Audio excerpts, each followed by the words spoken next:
Segunda Reis, capítulo 4, verso 8. É um texto e uma história bem conhecida. Diz assim a palavra do Senhor: certo dia Eliseu foi à cidade de Sunem, e uma mulher muito rica que morava na cidade o convidou para fazer uma refeição em sua casa. Depois disso, sempre que ele passava por lá, parava na casa desta mulher para comer. A mulher um dia disse ao seu marido: sem dúvidas este homem que sempre passa por aqui é um santo homem de Deus. Vamos construir um quartinho para ele no terraço, vamos mobiliá-lo com uma cama, uma mesa, uma cadeira e uma lamparina. Assim, quando ele passar por aqui, terá um lugar para ficar. Um dia Eliseu voltou a Sunem e subiu ao quarto para descansar. Então ele disse ao seu servo Geazi: chame a sunamita. Quando ela veio, Eliseu disse a Geazi: diga-lhe que somos gratos por sua bondade e o seu cuidado conosco. O que podemos fazer por você? Podemos falar em seu favor ao rei ou ao comandante do exército? E aquela mulher respondeu: não, minha família cuida bem de mim. Mais tarde Eliseu chamou Geazi e perguntou novamente: o que podemos fazer por ela? E Geazi respondeu: ela não tem filhos e o seu marido já é idoso. Então Eliseu declarou: chame-a de novo. E a mulher voltou, e quando ela estava à porta do quarto, Eliseu lhe disse: ano que vem, por esta época, você estará com um filho nos braços. E aquela mulher exclamou: não, meu senhor, por favor, homem de Deus, não me dê falsas esperanças. Mas de fato a mulher ficou grávida, e no ano seguinte, naquela mesma época, ela teve um filho, como Elias havia dito. Você pode dizer amém? O texto aqui é muito conhecido, muito conhecido. Nós sabemos, Guilherme, que essa mulher não tem muita informação dela. Mesmo quando você vai procurar nos relatos históricos, o máximo que nós vamos descobrir, Renata, desta mulher é que ela é uma mulher síria. Ela não era judia, por mais que ela estivesse num território próximo dos judeus. Ela não é apresentada a sua identidade na Bíblia, o seu nome, apenas a conhecemos como a mulher sunamita. Uma informação extra que o próprio texto nos dá é que ela era uma mulher de muitas posses, mas não sabemos, Clebinho, de onde vinha essa riqueza, se era uma herança vindo dos pais, se era o marido que era muito rico, ou o que acontece. Mas uma coisa fica muito claro nesta mulher estranha, e quando eu digo estranha, não é porque ela é estranha no jeito de ser. Essa mulher estranha, Jaqueline, que é uma mulher que não é conhecida, uma mulher que não sabemos da história dela. Uma coisa fica muito claro quando nós conhecemos a história dela, é que essa mulher, ela foi visitada por Deus de uma forma sobrenatural, e ela viveu 4 milagres extraordinários. Uma mulher que não é conhecida, estranha a sua identidade bíblica, viveu 4 manifestações sobrenaturais. Isso me chama a atenção, Paula, porque talvez existem pessoas aqui que não esperam viver 4, precisa só de um. Talvez tem gente aqui, Naldo, que fala: Deus, eu só preciso de uma cura. Talvez gente fala aqui: pastor, Deus, eu só preciso que a esterilidade acabe em uma área da minha vida. E essa mulher, ela pode nos ensinar com o seu testemunho 4 milagres. Ela pode testemunhar a todos nós hoje, através da palavra de Deus, 4 manifestações sobrenaturais. Então a pergunta é: o que essa mulher fez para viver 4 milagres? Qual é o segredo para a gente poder ser visitado por Deus de 4 formas extraordinárias como essa mulher viveu? O primeiro milagre que essa mulher viveu foi a cura da sua esterilidade, que o próprio texto fala. Uma mulher rica, que tinha posses, que tinha condições, mas não tinha saúde. Não sabemos se era uma endometriose, não sabemos o que aconteceu. O que sabemos apenas que ela era estéril. Ela não poderia ter filhos, e já estava conformada com a sua patologia, com a sua condição. O primeiro milagre foi Deus curar de uma forma ímpar e sobrenatural, que depois de 1 ano, exatamente como o profeta declarou, iria, a Bíblia diz que aquela mulher tinha o seu filho no colo. Você pode dar uma glória a Deus por isso? Eu quero profetizar que pessoas que entraram neste lugar estéreis em alguma área da sua vida, secas, seja nas finanças, seja na vida profissional, seja na sua vida espiritual, no seu ministério, a esterilidade vai acabar.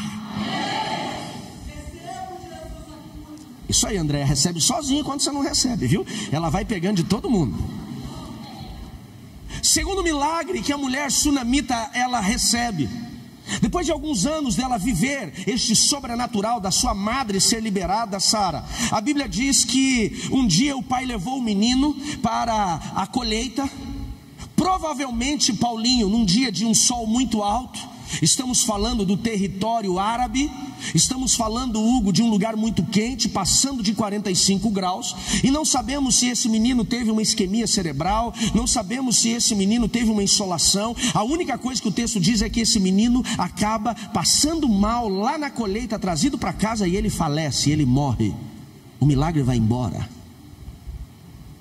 Quando a mulher vê o seu filho sem vida no seu colo, a Bíblia diz que essa mulher simplesmente pega aquele menino, leva até o quarto do profeta que ela construiu, nós lemos ali, deixa Luana, aquele menino, na cama do profeta, toma um animal e ela vai em direção ao monte onde estava o profeta, o lugar que ele se separava, ele se consagrava, e todos que encontravam ela no caminho perguntavam: está tudo bem? E a resposta dela, Miriam, era apenas uma: vai tudo bem. Ela só abre o coração, revela a amargura e a sua perda apenas para quem poderia resolver o problema dela. O profeta diz para Geazi: vai, Geazi, na casa dela, leva meu bordão, toca no menino. O Geazi, o servo, toca no menino com o bordão do profeta, nada acontece. A mulher diz: vai na minha casa. E aquele homem então visita a casa daquela mulher, sobe no quarto onde ela construiu para ele, toca naquele menino, sopra sobre ele o fôlego de vida, e o segundo milagre aconteceu: o que estava morto ressuscitou. Talvez tem coisas na sua vida que estão mortas. Você entendeu por que não combinamos a música, mas ela encaixou? Não importa o que está morto, eu quero declarar: hoje milagres vão acontecer. Andréia, coisas que estavam travadas serão liberadas em nome de Jesus, Miguel. Segundo milagre, extraordinário. Nós estamos falando, Paulinho, de cura. Rafael, nós estamos falando de ressurreição. Sabe qual que é o problema da igreja hoje, Elton? Nós não acreditamos mais nas coisas sobrenaturais. Nós não acreditamos mais em cura. Nós não oramos mais por cura. Hoje, quando tem um diagnóstico médico, nós não esperamos hoje a oração, como a Bíblia diz, dos presbíteros, a unção com óleo. A gente já corre para o hospital, e é claro, nós precisamos e vivemos aquilo que o próprio Deus liberou como medicina, como farmacologia, remédios, mas Deus está acima de toda a medicina. Você pode dar uma glória a Deus por isso? Ele está acima. Agora deixa eu abrir um parênteses aqui, Emerson. Por que nós não vemos, Gerson, tantas curas acontecendo hoje como aconteceram nos tempos bíblicos? Já parou para pensar? Será que Deus está ocupado demais? Será que Deus está cansado demais? Será que Deus está frustrado demais com a humanidade para trazer cura? Não, Deus não desistiu de nós. Sabe por que, cristiano, que nós não vivemos tantas curas e tantos milagres quanto no Velho e no Novo Testamento? Porque, Karine, nós não oramos por cura. Nós não nos posicionamos como Eliseu. Sabe qual que é o meu desejo do que nós vamos viver no final deste ano, Marli, e o início do ano que vem? Uma igreja voltada ao profético. Não uma igreja entregando profetada, não uma igreja entregando revelação da carne, revelação da alma, não uma igreja querendo impressionar pelos seus atributos de alma, mas uma igreja recebendo a revelação do céu e dizendo: Deus está falando isso com você e aquilo vai acontecer. Agora, por que a igreja ainda não é profética como poderia? É, mas não o tanto, porque o profético não é só o que move do altar, o profético é o que move no meio do povo. Primeiro, por conta das imaturidades. Gente imatura dizendo que Deus falou e Deus não falou. É por conta disso que o ministério profético anda tão descredibilizado no meio cristão. Porque muita gente está falando besteira, muito profeta de Instagram, de Facebook, falando mentira. Muita gente. E Deus está aí desmascarando. Teve um que entregou lá para a advogada lá que Deus ia colocar ela em lugares altos. Ela foi para a prisão. É verdade. Aquele cara não é de Deus não, gente. Aquele cara é trambiqueiro, safado.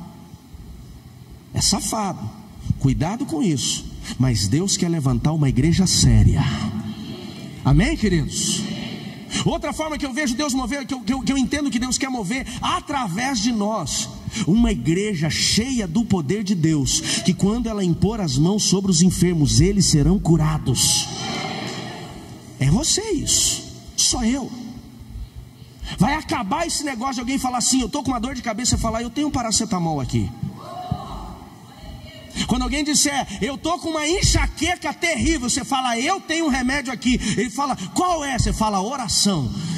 Você vai impor as mãos, vai declarar, e Jesus vai curar, amém, queridos? Por que a igreja não ora pelos enfermos? Porque tem medo de orar e a pessoa não ser curada. Aí isso mostra o que? Vaidade. Porque quando você ora, não é você que cura, é Deus. Amém, queridos? E se você orar e a pessoa não for curada, você vai passar vergonha? Não, meu irmão. Se Deus não curou, porque não era o momento da cura. Mas o problema é que nós não sabemos muitas vezes como reagir. Essa mulher, ela recebe cura. Essa mulher recebe a ressurreição do seu filho. Depois de alguns anos, a Bíblia diz que veio fome sobre Sunem. A terra começou a viver escassez. Quando está começando o tempo de escassez, essa mulher, Dani, estava numa dúvida, o que fazer nesse tempo de escassez. Deus leva o profeta Eliseu até a casa dela, e Eliseu diz assim, sunamita, Deus manda te dizer, é tempo de você se levantar e sair dessa terra. Virá uma fome tão grande sobre essa terra que ninguém vai suportar, e Deus vai preparar um lugar onde Ele vai prover você. Olha Deus trazendo o alerta, Deus guardando aquela mulher da miséria. E aquela mulher obedece ao Senhor, e Deus diz através de Eliseu, no tempo certo você volta. E ela fica 7 anos fora da terra. Ela deixa a terra, fome, e vai para o lugar onde Deus provê. Milagre de novo, amém, queridos? Amém, queridos? Primeiro, Deus cura a esterilidade. Segundo, Deus traz vida onde tinha morte. Terceiro, Deus guarda aquela mulher trazendo provisão. Depois de 7 anos, aquela mulher obedecendo a Deus volta para a sua terra. O problema é que quando ela chega na sua terra, a terra foi invadida. Já existia MST naquela época. A terra foi invadida. Ela perdeu a posse da terra. Então aquela mulher, tentando reaver o que era seu, ela vai até o rei. E a Bíblia diz que quando ela chega para ter uma audiência com o rei julgava as causas, Jonas. Aquela mulher esperando para o rei atendê-la. Quem o rei estava conversando? Com o servo do profeta Eliseu. E o servo do profeta Eliseu estava contando a história de quem para o rei? Da sunamita.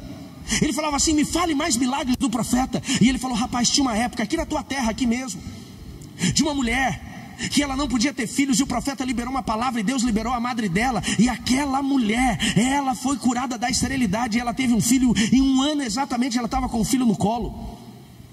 Quando o servo de Eliseu sai da sala do rei, ele olha e diz assim, rei, essa é a mulher. O rei falou, quero conhecê-la. Quando ela entra, o rei pergunta, o que você quer que eu faça por você? Ela falou, eu só quero o que é meu, eu quero restituição. Ele falou, a terra é tua de volta. 4 milagres. Talvez tem pessoas aqui, Kleber, que diz, pastor, eu não precisava nem de 4, hoje eu só precisava de 1. O que eu preciso fazer para viver um milagre? Tem uma coisa, só uma coisa que ativou tudo o que a mulher viveu. E talvez eu e você não estamos vivendo o sobrenatural, porque nós não exercemos este comportamento da mulher. Se você puder, volta comigo no verso 8 que nós lemos do mesmo texto, 2 Reis 4. O segredo está aqui. Diz assim o texto: certo dia Eliseu foi à cidade de Sunem, e uma mulher muito rica que morava na cidade o constrangeu para que comesse pão na sua casa. Sabe o que ativou o milagre na vida desta mulher? A sua generosidade. Meu Deus. Talvez tem pessoas aqui, Breque, que não viveram ainda a manifestação do sobrenatural, não foram visitadas pelo extraordinário de Deus, porque elas estão retendo. A generosidade, preste atenção, tudo o que aconteceu na vida dessa mulher partiu de um dia que ela vê o homem de Deus e diz assim: vou servir um prato de comida para ele. Quantos de nós que estamos aqui precisamos viver um milagre? Primeira pergunta. Segunda pergunta: como anda a sua generosidade? Esse texto me mostra que uma coisa está diretamente ligada à outra. Eu não estou dizendo que todos os milagres que a Bíblia apresenta só aconteceram por generosidade. A fé é um combustível do milagre, a confiança, a fidelidade, a lealdade, a santidade são ativadores do milagre de Deus. Mas aqui neste episódio, o que ativou o milagre, 4 milagres na vida dessa mulher, foi a sua generosidade. E talvez tem gente aqui que está esperando Deus liberar sobre a vida um milagre, e o que não está permitindo ele ser ativado exatamente porque ele travou. Suas mãos estão fechadas, não existe generosidade, e a ausência de generosidade gerou a ausência do milagre. Diga misericórdia a Deus. Está na hora de nós como igreja pararmos e fazermos uma avaliação. Como está indo a nossa generosidade? Pastor, eu sinceramente não sei nem exatamente o que é a generosidade para poder ativar. A generosidade reza segundo a definição do dicionário, diz assim: é a virtude daquele que se dispõe a sacrificar os próprios interesses em benefício de outra pessoa. Uma segunda definição diz: a generosidade é a virtude de quem compartilha por bondade. O ato de generosidade deve ser feito de uma forma desinteressada, sem esperar nenhum retorno. É quando você dá não esperando receber. Talvez, Jaqueline, tem pessoas que não estão vivendo o milagre, porque ela ajuda e ela fica esperando que aquele que ela ajudou lhe dê uma resposta, e essa pessoa não dá, o seu coração amargura, e quando o seu coração amargura, ela seca o favor e o milagre de Deus sobre a sua vida. O maior exemplo dessa mulher sunamita é que o coração dela é um coração extremamente generoso. Hoje pela manhã eu escrevi o esboço dessa mensagem, e eu começava a pensar em primeiro lugar em mim. Começava a fazer uma avaliação sobre a minha vida. E eu vou dizer para vocês, eu não sou um cara desprovido de generosidade, mas avaliando a história dessa mulher, eu falei: Jesus, está faltando um pouco. E eu comecei a fazer uma lista na minha mente de pessoas que eu conheço, que são generosas, para que eu pudesse ter o exemplo delas. E eu vou dizer para você, o maior número de pessoas que eu conheço hoje é dentro do meu círculo ministerial. Eu vou dizer para você, de generosidade, não estou dizendo pessoa boazinha, estou falando de pessoa generosa. E eu vou dizer para vocês, não consegui terminar uma mão. Talvez eu não conheço outros corações generosos aqui, porque talvez você não foi generoso comigo ainda. Eu entendo isso. Então está na hora de você revelar a generosidade. Não, brincadeira. E talvez eu não conhecia a sua generosidade ainda, porque eu não fui generoso com você. Mas quantos de nós, Léo, não vivemos o milagre ainda pela ausência da generosidade? A primeira lição que eu aprendo com esta mulher está aqui no verso 8. Diz o texto: uma mulher muito rica, que habitava na cidade de Sunem, convidou, e a versão corrigida diz assim: constrangeu o profeta a comer pão na sua casa. Enquanto eu estou pregando aqui, Andressa, tem gente que está pensando: para aquela mulher era fácil porque ela era rica. Como é que eu vou ser generoso sendo pobre do jeito que eu sou? A primeira lição que esse texto me mostra, que a generosidade que eu e você revelamos não começa grande, mas começa com pequenas atitudes. O texto diz que aquela mulher, depois de oferecer um prato de refeição para aquele homem, Fernanda, ela então decidiu construir um quarto para aquele homem. Quanto? R$1? Para cozinhar um prato de comida em casa, vamos fazer um pouco mais do que um pão. Um prato de comida em casa vai custar o quê? Uns R$5 para você cozinhar? Não começou com 30. Se fosse no dinheiro de hoje, Eric, começou com 7. Quem aqui é tão pobre que não pode começar com 7? Ninguém. Por que nós não vivemos o milagre? Porque nós infelizmente não estamos dispostos, Juarez, a começar do pouco. A Bíblia diz: ser fiel no pouco e sobre o muito eu te colocarei. A generosidade desta mulher começou com um prato de comida, começou com pão. Toda a história de milagres que eu vejo aqui vem dessa pequena generosidade, desse pequeno ato de generosidade desta mulher. Será que existem milagres em nossas vidas que ainda não foram ativados por conta disso? Será que existem situações sobrenaturais que nós não fomos ativados ainda por conta disso? Por que nós temos tanta dificuldade de sermos generosos? É por falta de dinheiro? É por falta de condições? Ou talvez por falta de posicionamento? Pastor, como é que eu devo ser generoso? Existe uma hierarquia que a Bíblia me ensina sobre generosidade. O primeiro ato de generosidade que eu e você precisamos aprender a aplicar em nossas vidas é aplicar a nossa generosidade com o reino de Deus. Comece pelo reino. Por quê? Nós entendemos que a generosidade, ela vai ser apresentada na Bíblia também como uma semente. A Bíblia diz: tudo que o homem plantar, este também vai.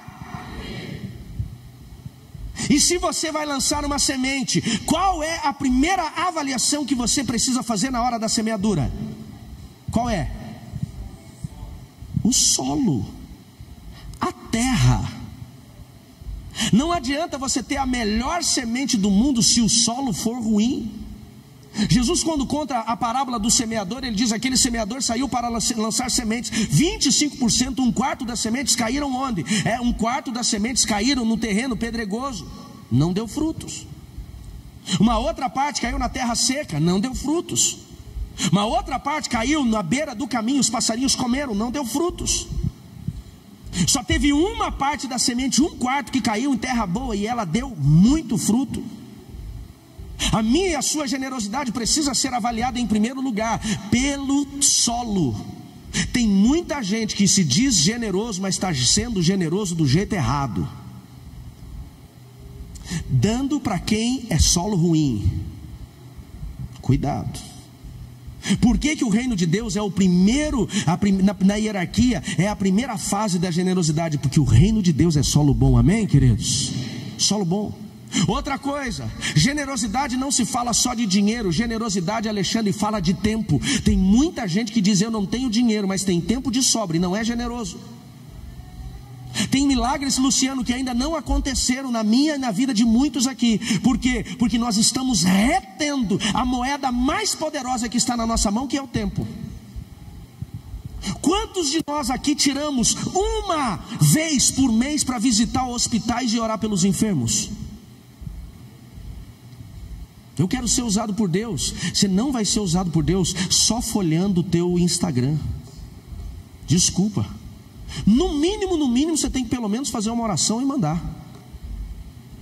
Você não vai ser instrumento de Deus para transformar a vida das pessoas reclamando e murmurando do que os outros fazem.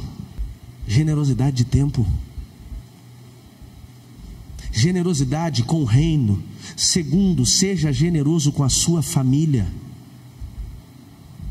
Tem muita gente que é bom com todo mundo, é generoso com todo mundo, mas em casa é um munheca de samambaia. Eu não estou dizendo que você tem que fazer tudo o que a sua família quer. Seja generoso com sua esposa. Seja generosa com seu esposo. O que adianta você ajudar o mundo inteiro e a tua casa não conhece a tua generosidade? Seja generoso com seus filhos. Dê tempo para a sua família. Generosidade de tempo para o seu casamento. Muitas vezes nós não rompemos e vivemos mulher que falta generosidade em casa. Terceiro, a Bíblia nos ensina: seja generoso com o profeta. Mas essa mulher foi generosa com quem? Com o profeta. 4 milagres extraordinários, 2 de formas totalmente sobrenaturais, começaram quando a mulher ofereceu um prato de comida para o profeta. Sabe qual que é o nosso erro, Márcio? Quando fala de generosidade, a gente confunde generosidade com esmola. A gente acha que só pode ser generoso com quem precisa, necessidade. Não é com quem precisa. Generosidade não fala de quem passa fome. Generosidade fala de quem merece honra. O profeta Eliseu não precisava do prato daquela mulher. No entanto, que quando ele quer ser generoso com a mulher, ele pergunta: precisa alguma coisa do rei? O cara está falando aqui, ó, eu e ele somos chegados. Precisa alguma coisa do comandante do exército? O cara tinha influência. Ele não precisava do prato de comida, ele não precisava do quarto, mas aquela mulher reconhece Deus na vida dele e ela honra aquele profeta. Eu não estou falando isso por mim não, gente, por favor. É uma coisa que às vezes a gente tem medo de ensinar e a igreja confundiu o processo e não ensina. Mas uma das coisas que nós mais vemos é uma certa confusão no coração. Algumas pessoas confundem a honra, a generosidade com o homem de Deus, tentando manipulá-lo ou comprá-lo, ou simplesmente elas rejeitam. Por que as pessoas não são generosas? Primeiro, porque tem muita gente trambiqueira, mentiroso, errado, que confunde o seu coração. Quantos de nós, não precisa se levantar a mão, mas quantos de nós que deixamos de ajudar o necessitado na rua por conta daqueles que pegam o dinheiro da doação para usar drogas? Por conta do errado, a gente deixou de ajudar o certo. Número 2, nós não temos dificuldade talvez com a generosidade, porque Jesus declarou: nos últimos dias o amor de muitos esfriaria. O amor acabou. Tem gente que ele passa por uma senhora de 75 anos de idade sentada na porta de um restaurante, onde nem pedir comida ela consegue mais, e a gente está tão frio que a gente nem presta atenção naquela mulher desnutrida. Terceiro motivo que nós temos dificuldade de sermos generosos é porque, infelizmente, é o que Paulo declara: nos últimos dias as pessoas seriam amantes de si mesmas, egoístas. Ela não vê a necessidade dos outros, ela vê a sua. Agora, onde está o segredo do milagre? É quando nós não recebemos, mas damos. Tem muita gente falando assim: eu não recebo. Talvez não recebemos porque não somos generosos. Diga: misericórdia, Jesus. Segunda lição que eu aprendo nesse texto, verso 13. Vai comigo. Diz assim: então Eliseu disse a Geazi: diga a esta mulher: somos gratos pela sua bondade e o seu cuidado conosco. O que podemos fazer por você? Podemos falar ao seu favor ao rei ou ao comandante do exército? E aquela mulher respondeu: não, minha família cuida bem de mim. Então Eliseu insistiu a Geazi dizendo: o que podemos fazer por ela? E Geazi respondeu: ela não tem filhos, o marido dela é idoso. Todo ato de generosidade vai ser ativado pela gratidão do coração. A gratidão aqui ela vai falar dos dois lados. Primeiro, a gratidão daquele que recebe. Eliseu, ele ficou tão constrangido, Vanessa, com o que aquela mulher fazia por ele, que ele falou: eu preciso fazer algo por ela. Diga a ela que somos gratos por ela, pelo cuidado dela. Gente, tudo começou pela generosidade que ativou o coração do homem que tinha o poder de Deus na vida dele, para aquela mulher poder viver um milagre. Primeira coisa que eu aprendo: tem muita gente que não renova os milagres da sua vida porque ele não é grato. Ele não é grato pelo chefe que empregou. Ele consegue reclamar do salário, mas não consegue agradecer quando ele não tinha nada e ele recebeu a porta aberta. Ele não é grato pela esposa que suportou as vidas de cachaça dele. Ela não é grata pelo cuidado do marido que a sustentou, que ajudou, que levantou. Os filhos que não são gratos pelo pai. Falta gratidão. O milagre na vida dessa mulher começa porque o coração do profeta diz: eu sou grato. A gratidão dele, o poder não estava nele, o poder estava na mão de Deus, amém, queridos? Mas o poder que estava na mão de Deus, ele encontra uma generosidade com o coração grato, pá, o milagre acontece. Quantos de nós deixamos de ser gratos, deixamos de agradecer, e talvez por conta disso deixamos de viver o milagre de Deus em nossas vidas? Retribua o que as pessoas fazem por você. Revele sua gratidão por palavras, revele a sua gratidão por atitudes. Retribua. Sei que eu e você não temos como retribuir para Deus, mas faça alguma coisa pelo reino de Deus para revelar o coração grato. Deus, eu vou trabalhar na recepção, eu vou receber as pessoas com um sorriso no rosto, porque o que o Senhor fez na minha vida é impagável. Deus, eu vou lá para fora no estacionamento ajudar esse povo que vem servir ao Senhor neste lugar, e eu vou abrir o carro e vou servir essa pessoa com amor e carinho, porque o que o Senhor fez na minha vida não tem preço. Seja grato. E a terceira e última lição que eu aprendo neste milagre: porque a generosidade desta mulher ativou os milagres na sua vida? Porque ela tinha um coração igual ao coração de Jesus, coração de Deus. A Bíblia diz em João 3,16: Deus amou o mundo de tal maneira que Ele deu. Ele deu um anjo? Não. Ele deu um animal de sacrifício? Não. Sabe o que Ele deu, doutora Eva? O Filho. E Jesus, tão impactado por aquilo que o Pai fez, depois de 33 anos nessa terra, ele se entregou. Jesus não foi preso, ninguém precisou bater nele, amarrar ele, forçar ele para a cruz. Se não tivessem prendido Jesus, ele subia na cruz sozinho, porque ele se entregou. Diga: Jesus foi generoso. Sabe o que isso revela? Que o coração dessa mulher foi impactado pela presença de Deus de tal forma que ela viveu compaixão e amor.